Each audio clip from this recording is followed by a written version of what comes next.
muuqaalkana maanta waxa uu ku saabsan yahay dhiigga loo yaqaan aadada. Qanjirada taranka ee ninka waxay maalin kasta si aan kala go'al lahayn u soo daayaan malaayiin inuu jinsiyad ah. Ha yeeshee jirka haweeneyda taa waa uu ka duwan yahay.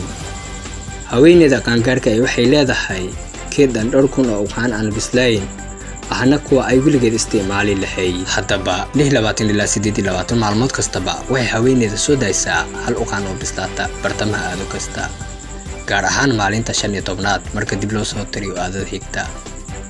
Uqaanta iyadoo bisel ayay ka soo baxdaa uqaan sidaha diyaarna ku noqota ukunta ilma galeenka. Haddii aan muddo go'an gudaheeda lagu faxlin jirka waa uu iska soo qashin saaraa iyada oo uu la socdo hoogaa dhiig ahi. hawshaasi oo loo yaqaano aado. Aadadu waxay ka kooban tahay 4 marxaladood oo marxalad walba ay hal isbuuc qaadanayso. Usbuuca koowaad ee ka dambeeya joogista dhiigga aadada, mid ka mid ah labada uqaan sida ayaa soo daaya hal uqaan. Usbuuca labaad uqaanta waxay ka soo baxdaa uqaan sidaha inta badan haweenka ma dareemaan ka soo baxaasi.